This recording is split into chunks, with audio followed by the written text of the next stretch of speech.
Gente, é o seguinte, nesse vídeo eu pretendo discutir Emília Pérez sem me entregar essa mentalidade de torcida brasileira que enxerga nesse filme o nosso grande rival na temporada de premiações. E é claro que é divertido torcer contra e sonhar com a vitória de Ainda Estou Aqui pra cima desse filme francês que se passa no México com atrizes americanas.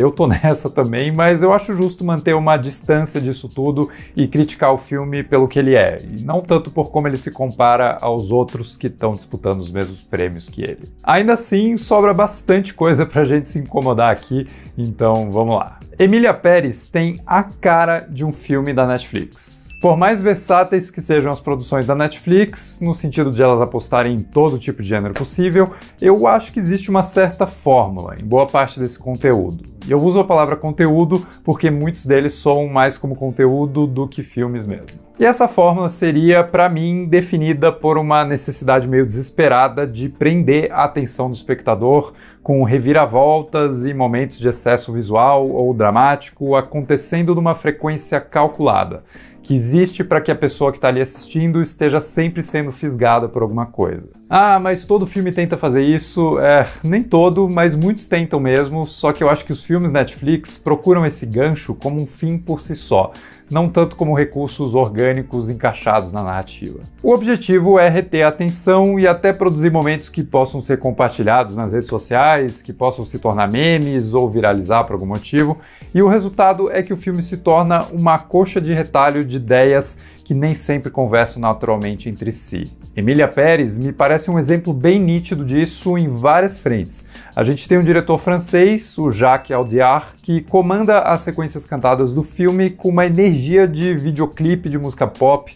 puxando aí o elemento da dança que existe nos musicais, para esse lado de coreografias instagramáveis ou que poderiam parar no TikTok. E ao mesmo tempo, o filme se passa no México e aproveita isso para inserir no roteiro diversos elementos novelescos. A mudança de vida dos personagens da noite para o dia, a falsa morte como meio para que se busque uma nova identidade, a protagonista que deseja se reconectar com a família, mas não pode por conta dos segredos, o ex-namorado ciumento e até a violência urbana caricata pensada para trazer um elemento de tensão adicional e até render uma pitada de ação à narrativa. Tudo isso faz parte da receita de um filme Netflix pensado para bombar no algoritmo, para ficar ali no top 10 da semana e ser discutido pela galera que só tá procurando algo para assistir no final de semana. E beleza, eu até achei que Emília Pérez flui bem, num ritmo interessante, que consegue ser envolvente na medida certa, consegue ser um tipo de entretenimento que traz um senso de urgência, de dramaticidade e de progressão da trama, ainda que tudo isso seja mais uma simulação disso do que algo genuíno. Mesmo se tratando das músicas, que muita gente não tem gostado, eu achei interessante a proposta de trazer algo mais agressivo, mais seco e enérgico, que usa muitos dos elementos de design sonoro como se fossem instrumentos na trilha sonora e que deixa a câmera fazer parte da coreografia tanto quanto os atores. Existe uma natureza meio experimental na parte musical de Emília Pérez, porque ela me parece bem disposta a experimentar com a duração, com os arranjos, com a blocagem dos atores e até com a ausência de melodias nas canções que parecem mais proclamadas do que cantadas. Mas, de novo, nenhuma dessas características interessantes conversa direito entre si ou mesmo com o resto do filme e a sua proposta de retratação da cultura mexicana.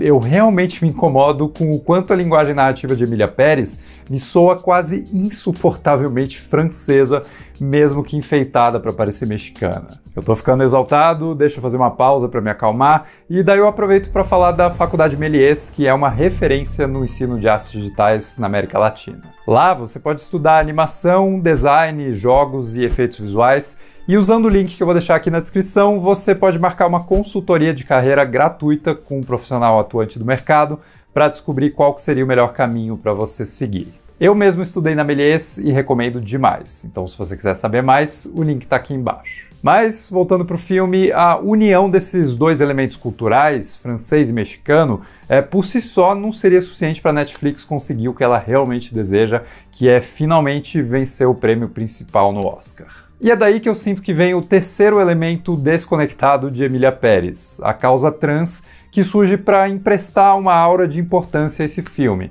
para justificar sua existência como uma obra pertinente, que tem uma mensagem a ser passada e tudo mais. Na trama, a Rita, interpretada pela Zoe Saldanha, é uma advogada contratada para supervisionar a transição de gênero de um traficante chamado Manitas, que deseja abandonar sua vida criminosa e ressurgir como seu eu verdadeiro, na pele da personagem título. A princípio, eu acho esse aspecto de Emília Pérez o melhor resolvido. O filme escala uma mulher trans para viver esse papel, recuperando boa parte daquela autenticidade que eu senti falta na mistura do olhar francês com a representação artificial mexicana. E é bonito ver a atriz Carla Sofia Gascon encabeçar uma narrativa que deve ter um peso emocional, simbólico e identitário muito forte para ela. Uma das coisas mais legais no cinema é que ele é capaz de dar visibilidade a histórias que nem sempre tiveram a atenção necessária, e fazendo isso, filmes conseguem estimular a empatia, nos colocando na pele de pessoas com vivências muito diferentes das nossas,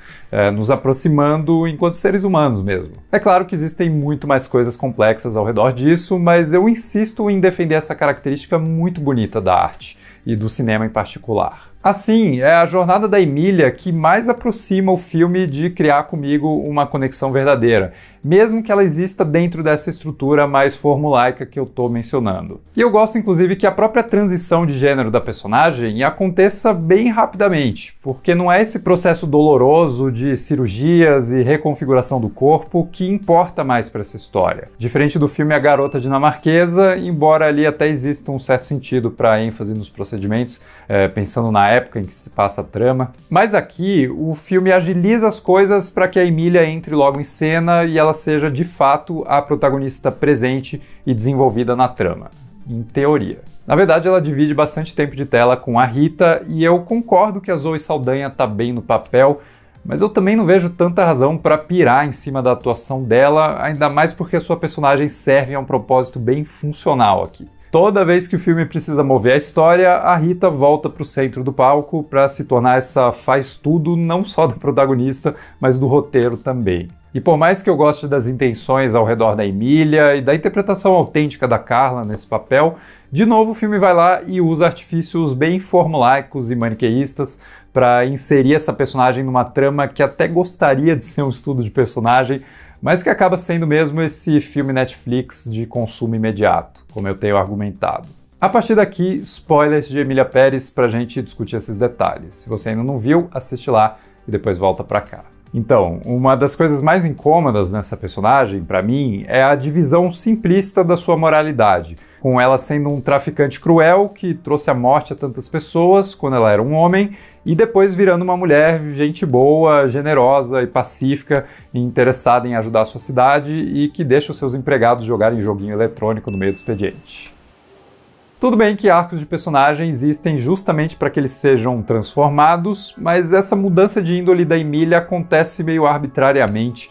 como se surgisse uma elevação moral a partir das cirurgias que ocorreu só porque ela passou a viver como ela realmente queria viver. Eu sei que isso pode parecer inspirador, essa paz encontrada por alguém que finalmente se sente à vontade no próprio corpo, mas esse jeito de lidar com isso não deixa de ser meio simplista e conveniente para um filme que resolve evitar as questões mais complexas que vêm com isso, e que acredita que basta só mencionar alguns tópicos sensíveis para que eles se justifiquem na história. Tipo assim, quando o roteiro percebe que a Emília precisa continuar evoluindo enquanto personagem, ele usa esse passado sombrio do Manitas para motivar a protagonista a criar uma organização que procura o corpo de pessoas desaparecidas para aliviar o luto das famílias. E depois que ela faz isso, nunca mais ela precisa lidar com as consequências bem reais das suas ações violentas de antes. Ela se torna uma inspiração até midiática para uma comunidade que devia sofrer bastante com as atitudes do homem que ela foi um dia.